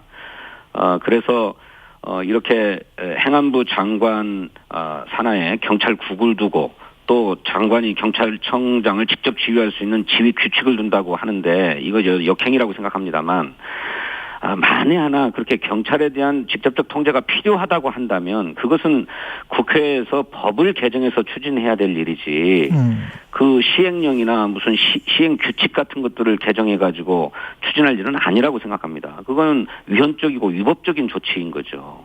그럼 민주당 관련해서 뭐 행안부 장관을 탄핵해야 되겠다거나 뭐 이런 이야기도 나오고 있는 것 같은데요. 예, 법률적인 문제를 검토하고 있습니다만 국회가 정상화되어야만 추진도 가능한 일인데 우선 국회법 98조의 2의 규정에 따르면 국회는 그렇게 대통령령 같은 시행령이 법률에 위반되는지 여부를 검토해야 하고 또 그렇게 법률의 취지나 내용에 부합하지 않는다라고 판단되면 처리하도록 정부의 의견을 낼 수 있어요. 그리고 정부는 그 처리 결과를 국회에 보고하고 제출하도록 되어 있기 때문에 이런 조치들을 우선 시행하는 게 순서가 아닌가 이렇게 생각하고 있습니다. 예. 시간이 좀 아쉽습니다. 서해 공무원 피격 사건과 관련해서도 좀 여쭤보려고 했는데 시간이 안 돼서 여기에서 마쳐야 되겠고요. 더불어민주당 진성준 원내 수석 부대표였습니다. 고맙습니다. 네, 감사합니다. 예, KBS 1라디오 최경영의 최강시사 2부는 여기까지고요. 잠시 후 3부에서는 김호기 교수의 사회학 카페 준비되어 있습니다.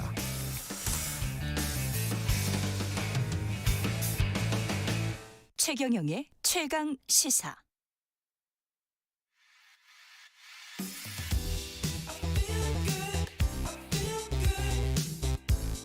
세상에 이익이 되는 방송 최경영의 최강 시사. 잠시 후 8시 반부터 일부 지역국에서는 해당 지역 방송을 보내드립니다. 인생에서 가장 중요한 건 역시 사랑이죠. 그 사랑을 위해 경제 공부도 꼭 해야 합니다. 여러분이 사랑하는 사람을 행복하게 해줄 알짜 정보만 쏙쏙 전해드리는 홍사원의 경제쇼. 오후 4시 5분 불타오르는 열정으로 준비하겠습니다.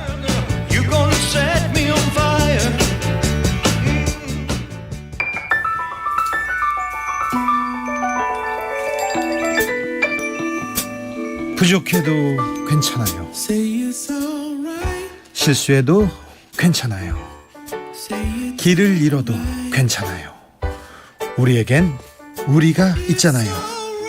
매일 오후 5시 5분 주진우 라이브. 지금 시각은 8시 30분입니다. KBS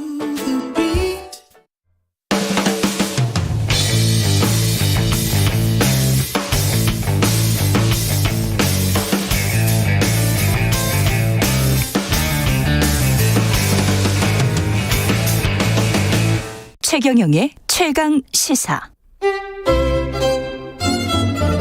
최강 시사. 김호기의 사회학 카페. 어서 오세요. 네, 뉴스의 이면에 있는 흐름과 우리 사회의 큰 담론에 대해 이야기해보는 시간입니다. 김호기의 사회학 카페, 연세대학교 사회학과 김호기 교수 나오셨습니다. 안녕하십니까? 네, 안녕하세요.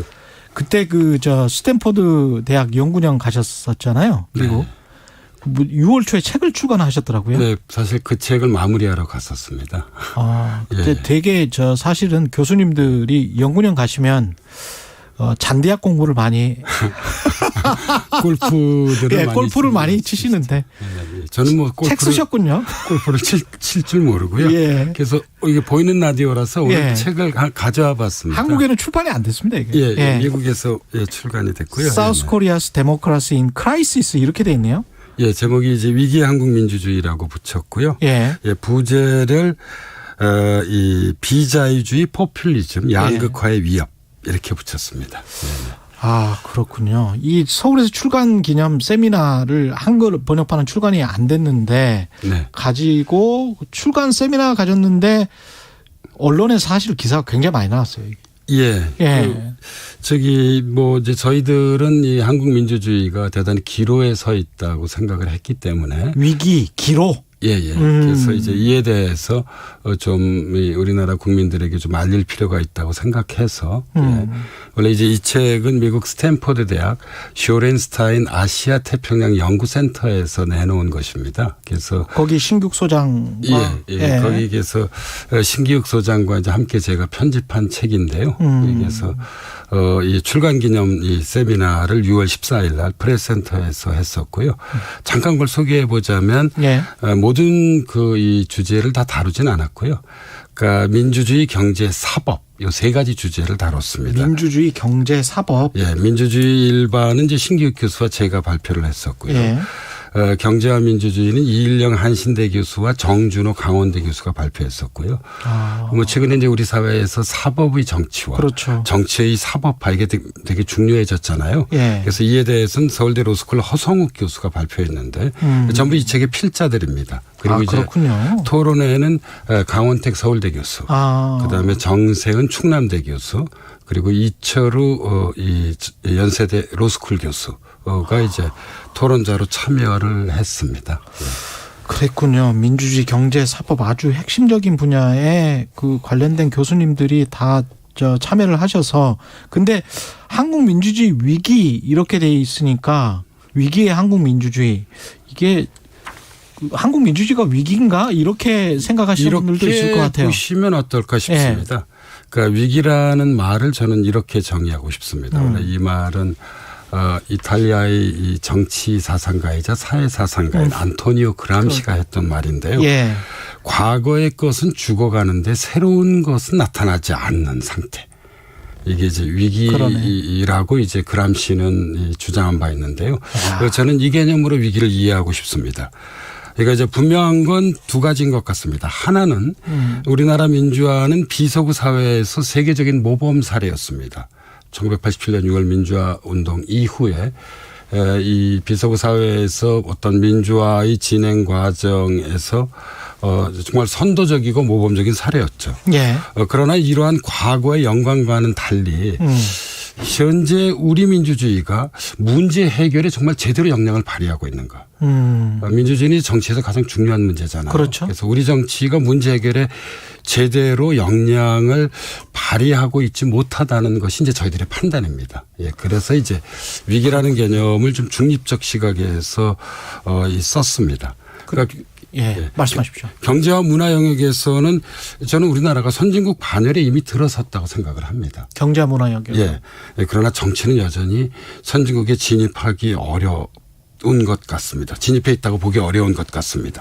그리고 이제 이러한 위기 상황에 대해서 저희들이 보기에는 보수와 진보 모두 책임이 있는 것 같습니다.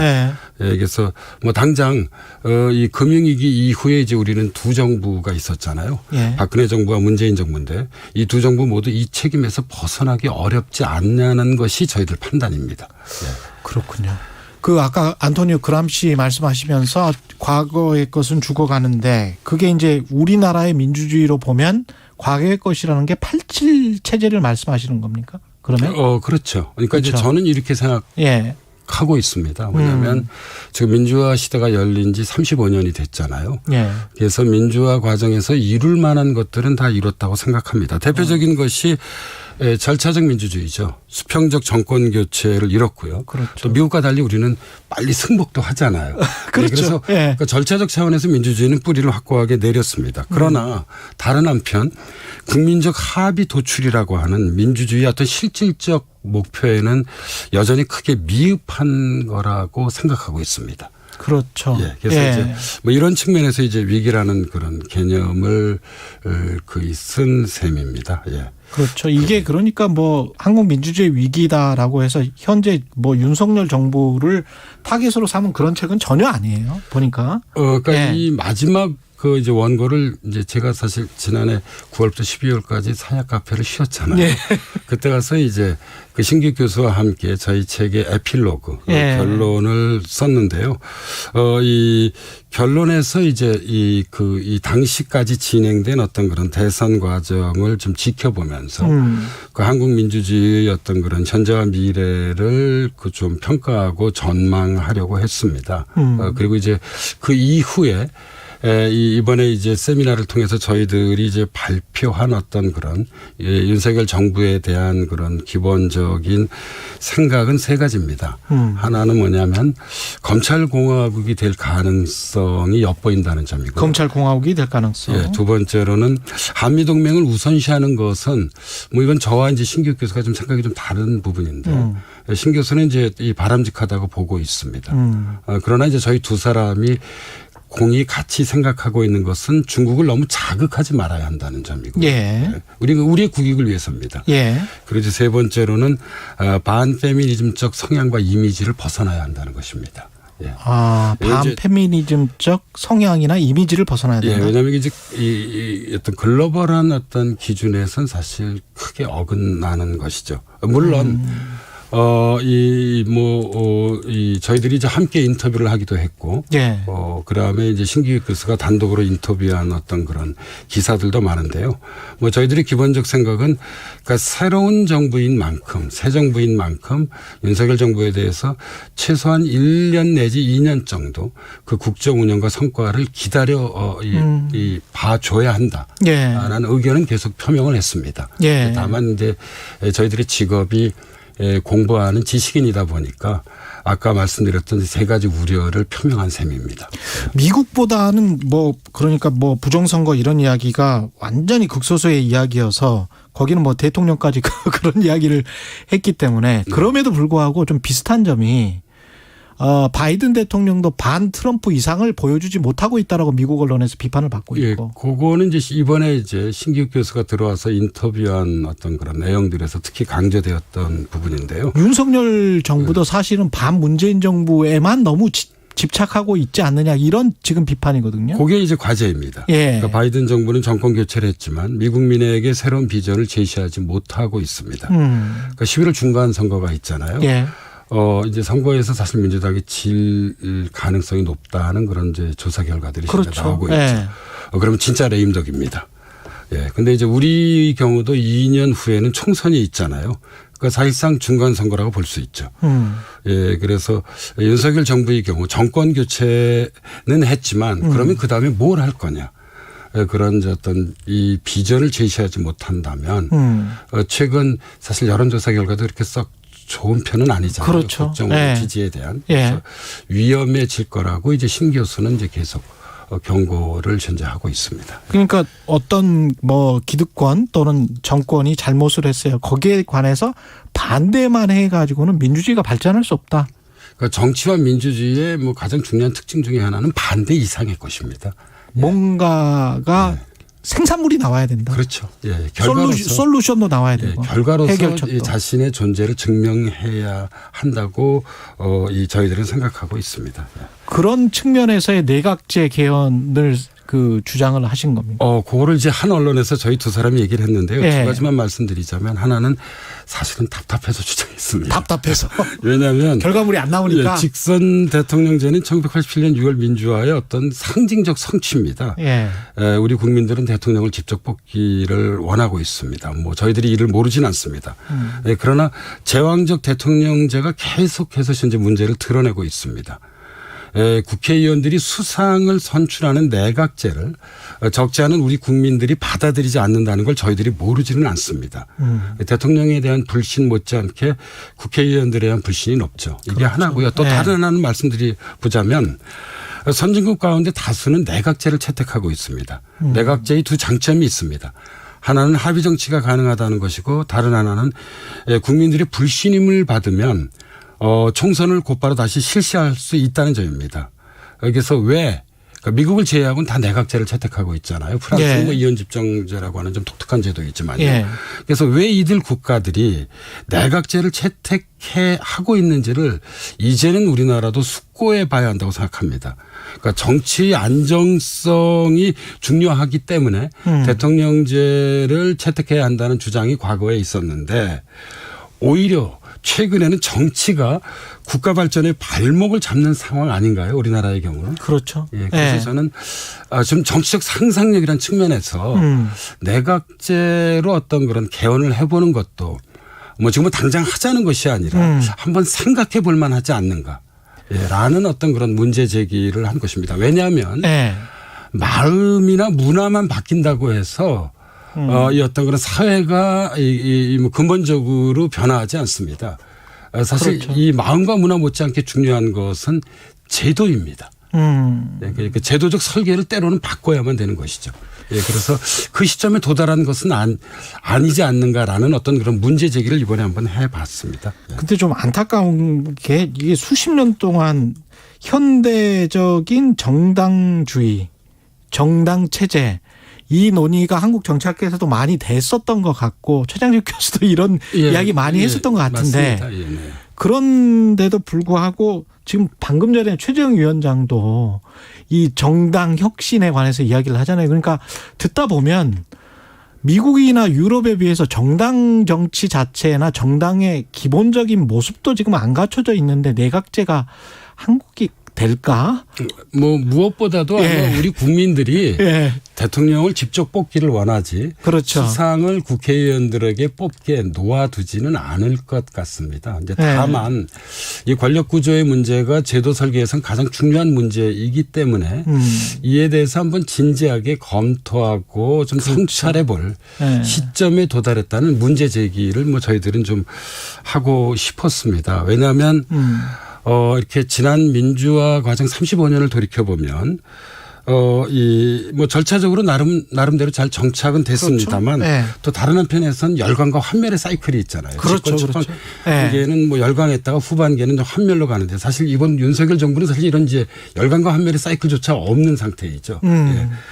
그리고 더해서 21세기에 들어와서는 우리 정치에서는 승자 독식 시스템이 완전히 고착됐습니다. 그런데 저는 이 패자가 거의 절반에 가깝잖아요. 그래서 승자와 패자가 함께 할 수 있는 정치가 혹시 가능하지 않을까. 그게 가능하다면 저는 내각제라고 좀 생각을 하고 있는 편이기 때문에요. 이런 이제 문제 제기를 좀 한 셈이고요. 그래서 이런 열광과 환멸의 사이클을 넘어가는 것, 넘어서는 것, 그렇죠. 그다음에 승자 독식 시스템을 극복하는 것, 이런 것들이 현재 한국 민주주의와 한국 정치에 부여된 과제라고 생각하고 있습니다. 듣다 보니까 우리가 가장 그 뜨뜻미지근한 탕이 제일 안 들어가서 앉아있기 좋잖아요. 냉탕과 열탕을 왔다 갔다 하면 이거는 힘들어요. 힘들어. 예. 마지막으로 좀 한 말씀 드려보자면 저는 개인적으로 민주화라는 시대는 마감하고 있는 것으로 보고 있습니다. 그래서 최근에 이제 우리 민주화 세력의 세대교체 논쟁도 이와 무관하지 않거든요. 그렇죠. 그러나 민주주의란 가치는 영원한 것입니다. 그러니까 민주주의는 우리 최 기자께서도 정치외교학을 전공해서 잘 아시겠습니다만 원래 그리스어인 데모스와 크라티아가 결합된 것. 그러니까 국민의 지배라는 의미거든요. 그렇죠. 나라의 주인은 국민이라는 것입니다. 다시 말해 우리의 운명은 우리 손에 달려 있는 것이지 소수의 권력자에 달려 있는 것은 아닙니다. 저는 이러한 민주주의란 가치는 우리가 결코 포기해서는 안 되는 영원한 우리 사회의 제1의 가치라고 생각하고 있습니다. 그래서 사실 이 책을 이게 펴내게 된 셈이고요. 한 10월쯤 해서 이학사 출판사에서 우리말 번역본도 좀 선보일 생각입니다. 사회학 카페 연세대학교 사회학과 김옥희 교수였습니다. 고맙습니다. 예, 감사합니다. KBS 1라디오 최경영의 최강시사 듣고 계신 지금 시각 8시 45분입니다. 이 시각 교통정보입니다. 지금 고속도로는 상습 정체 구간을 중심으로 밀리고 있는데요. 서해안 고속도로 서울 쪽으로는 광명역부터 금천나들목까지 6km 정체고요. 반대 목포 방면으로는 팔탄분기점부터 화성 휴게소 부근 4km 밀리고 있습니다. 이후로는 서평택 나들목 부근 4차로에서 사고가 나서 부근으로 지나시는 분들 주의 운전하셔야겠고요. 경부고속도로 서울 방면으로는 신갈분기점 부근과 서울 요금소에서 판교분기점 그리고 달래내에서 반포나들목까지 10km 정체입니다.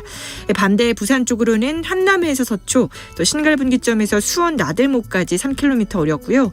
남사에서 안성분기점까지도 3km 정체되고 있습니다. 목적지까지 안전운전하시기 바랍니다. KBS 교통정보센터에서 김한나였습니다.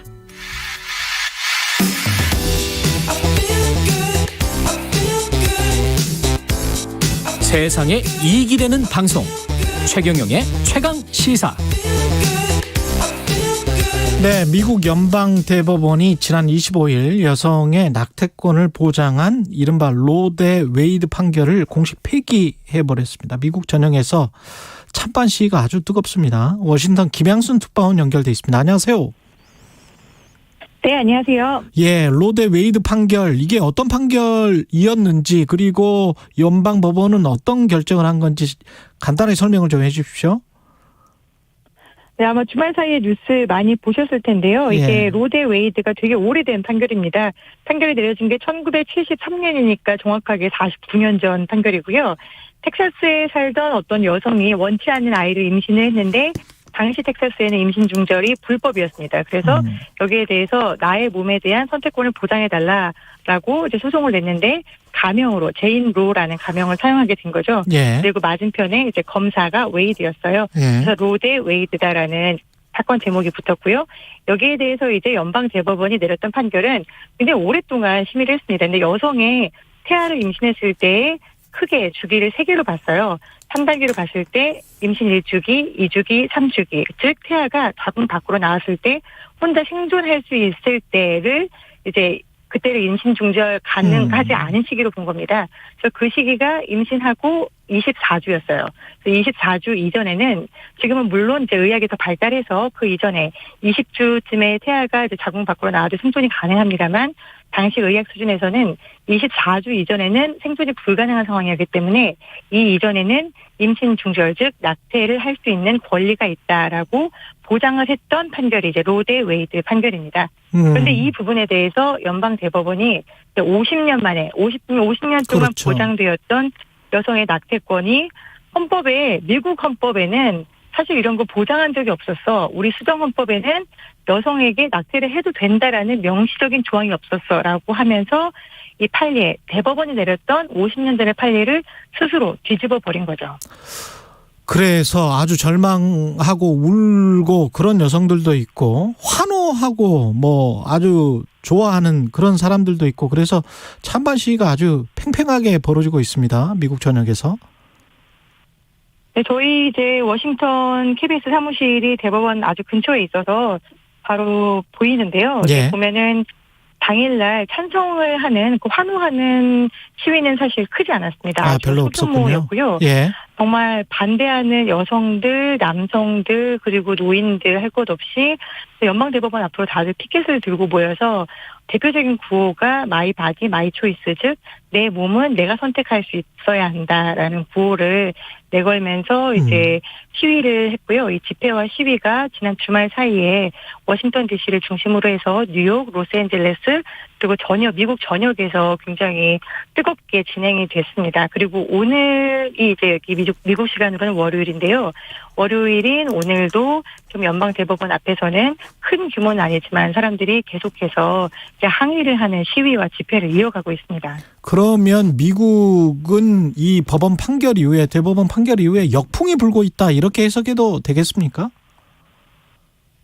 네, 당장은 여러 가지 목소리가 나오고 있는데요. 일단 연방 검사들 판례가 없어졌다 하더라도 즉 낙태권을 인정하지 않겠다 하더라도 이것을 죄로 묻지 않겠다. 이게 죄가 되려면 검사가 기소를 해야 되잖아요. 그렇죠. 하지만 우리는 기소를 하지 않겠다라는 성명을 내기도 했었고요.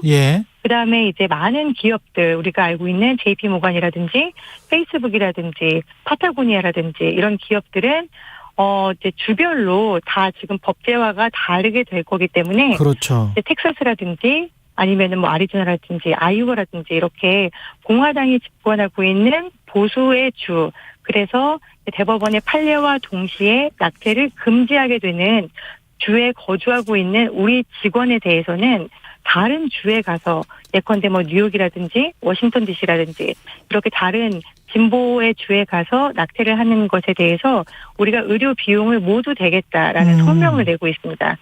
그러면 이게 대법원에서 그렇게 임신 중절이 불법이다라는 식으로 나왔어도 다른 주에서는 지금 현재 이걸 합법화하고 있는 주에서는 상관이 없는 겁니까? 어떻게 되는 거예요? 네, 그렇습니다. 일단은 주별로 이게 대법원에서는 자신들이 내렸던 판례를 뒤집으면서 여기에 대한 법제화를 할 수 있는 기구는 아니잖아요. 그렇기 때문에 일단 연방의회에다가 떠미는 형식으로 취하긴 했습니다만 연방의회의 상황으로 미루어 보건대 현재로서는 각 주별로 법안들을 마련하고 있는 분위기입니다. 그래서 일종의 트리거 조항, 즉 대법원에서 낙태죄는 죄다라고 판결을 함과 동시에 낙태를 금지시키는 주들이 한 13개 정도 주가 되는데요. 미시시피라든가 오클라호마라든가 이런 주에서는 지금 현재 곧바로 낙태가 죄로 인정이 돼서 금지가 된 상황이고요.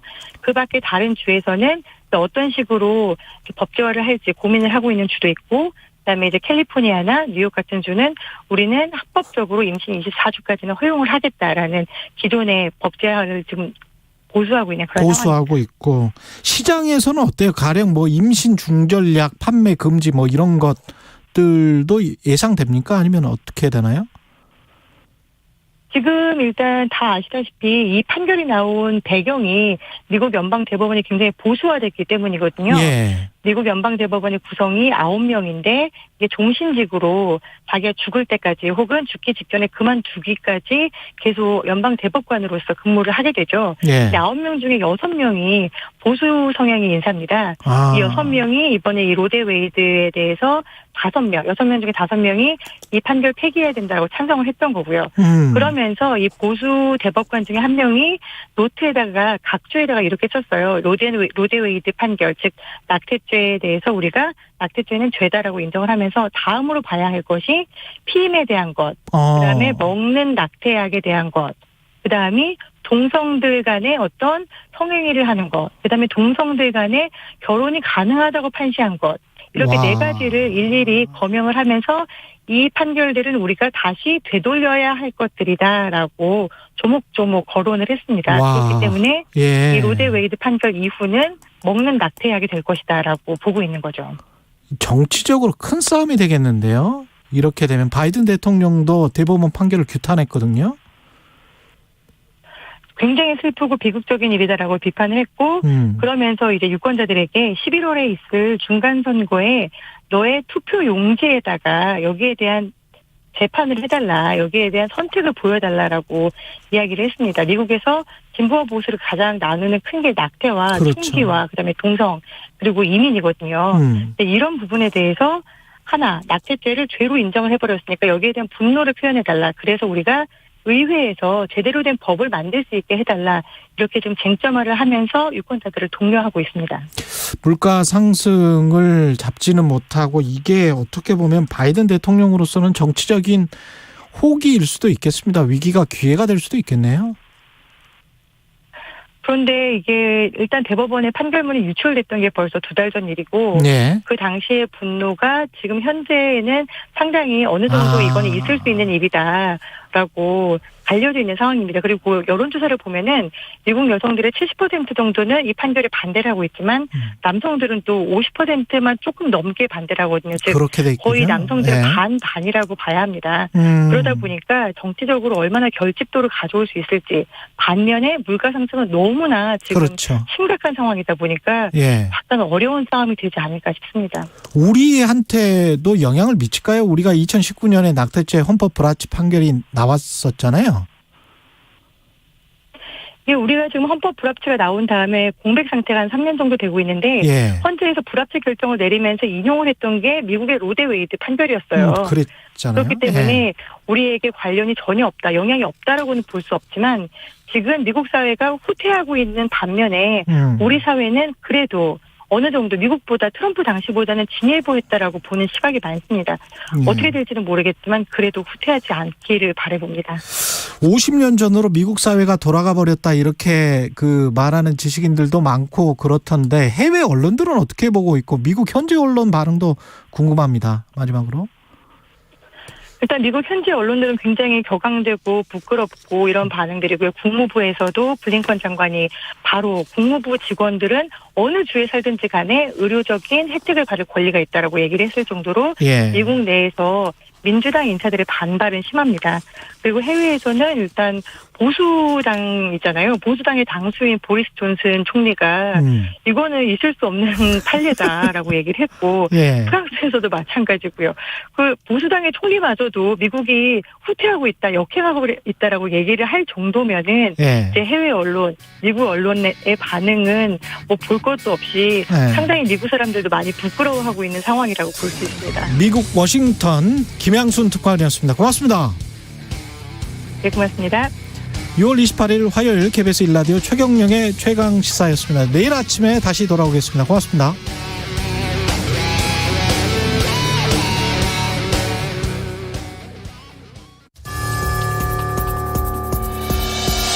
해마다 여름철이면 장마와 집중호우 등으로 많은 피해가 발생합니다. 집중호우가 시작되면